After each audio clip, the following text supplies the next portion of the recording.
India, a country with a rich past of 5,000 years, time changed. So did India. Excise duties have been truly instrumental in shaping a distinct identity for the nation since time immemorial. The history of excise duties can be traced back to the Mauryan era. Chandragupta Maurya's Prime Minister Kautilya devised a full-fledged system of customs and excise duties in 317 BC. During the Mughal era also, taxes were levied on manufactured goods. Duties of excise were levied for the first time in modern India on the manufacture of salt and other products like indigo in the year 1870. Salt continued to be an important source of revenue for the British government. However, it became an issue of a serious political significance when Mahatma Gandhi undertook the Dandi March and broke the law on impost of taxes on salt. During the British period, duties of excise were collected through separate enactments for each commodity. These enactments were consolidated into one act, the Central Excise and Salt Act 1944. This was the beginning of the consolidated collection of central excise duties in India. Long years ago, we made a tryst with destiny. In the year 1947, a strong economic foundation was laid, backed by an undying will to surge ahead.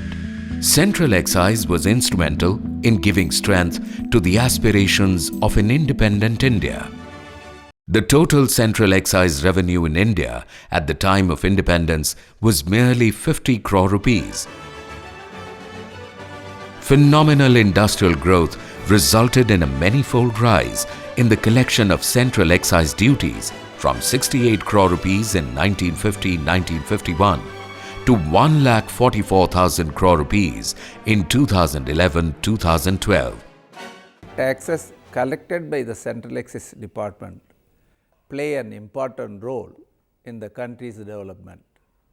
The efforts of the officers, ably supported by increasing complaints by citizens, has resulted in tremendous growth in revenues, which augur well for its nation.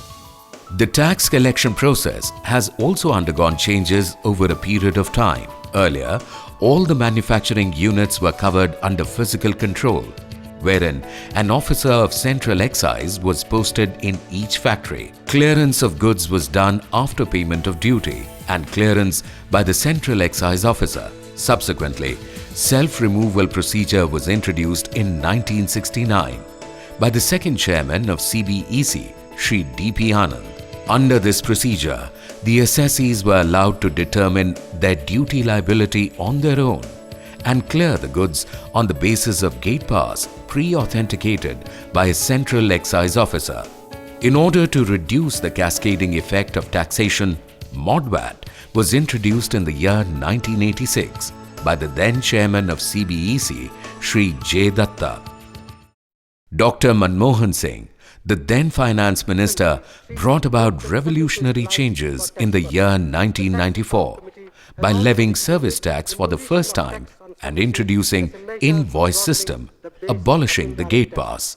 I therefore propose to make a modest effort in this direction by imposing a tax on services of telephones, non-life insurance and stockbrokers. Since no duty was collected on salt, the word salt was dropped from the Central Excises and Salt Act in 1996, and it came to be known as the Central Excise Act 1944. In the same year, self-removal procedure was relaxed and clearance was allowed by the assessees through self-assessment procedure against their invoices. Mr. Chairman, sir.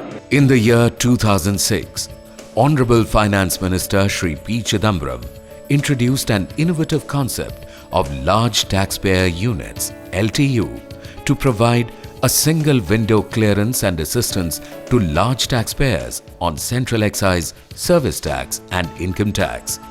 To ensure responsive and transparent tax administration, e-governance modules were successfully implemented through ACES. In the current e-governance scenario, the role of audit has become vital as the department exercises non-intrusive checks over manufacturing sector through extensive use of computer-assisted audit program. Now, Central Excise is gearing up to move towards GST, an integrated tax on goods and services.